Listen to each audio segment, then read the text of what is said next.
Hello everyone, my name is Palakpreet. I would like to discuss about antibacterial effects of compound bifilact on E. coli and Campylobacter jejuni. Probiotics are live microorganisms that are used in treatment of various diseases such as diarrhea. The main bacteria used as a probiotic in medical field is lactic acid bacteria.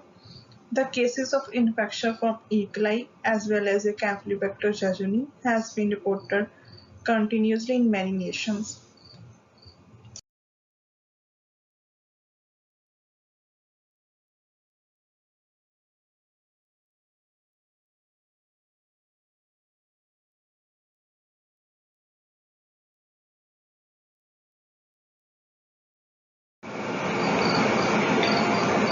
Probiotics have maximum ability to cure various disorders such as a gastrointestinal. The most prominent probiotics are Lactobacillus and Bifidobacterium species. The main purpose of this experiment is analysis of antibacterial effect of Lactobacillus and Bifidobacterium species on pathogenic microbes like E. coli and Campylobacter jejuni. Probiotics are inexpensive and have favorable antibacterial properties. Now I am talking about materials. The pure culture of pathogens like Campylobacter jejuni and E. coli are used, and probiotics like Lactobacillus, Bifidobacterium species, and E. coli strain Zile 1997. Paper disc diffusion method are used for this experiment. In this method, Mullner-Hinter agar are used for culturing pathogenic microorganisms such as E. coli and Campylobacter jejuni with final concentration 1 multiplied 10 to the raised power 6 Cpg per milliliter. 30 microliter of probiotic suspension are used for saturation of sterile 6 mm paper disc. Three type of disc was prepared. First for Bifidobacterium and Lactobacillus species. Second one for E. coli strain Zile 1970. Third one for equal mixture of both probiotics. Mostly discs are placed at 3 cm distance on the surface of incubator Mullner-Hinton agar, and it is incubated at 37 degrees Celsius for 24 hours in anaerobic jar with microaerophilic gas pan.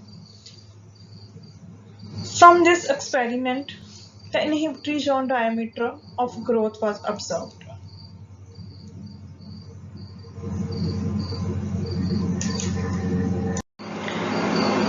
The following data show the result of zone inhibition of the bacterial growth. It was clear from the data that combined discs are more effective against pathogen as compared to single disc.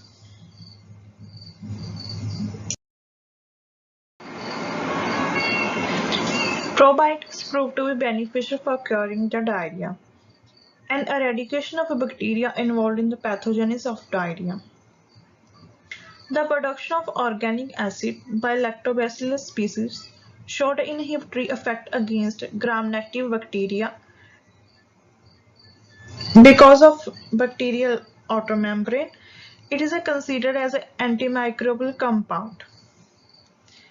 Lactobacillus species inhibit the growth of pathogen by dropping the pH also.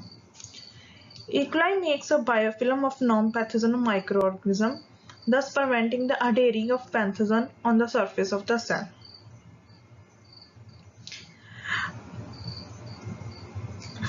Combined disc has resulted in synergetic and therapeutic effect.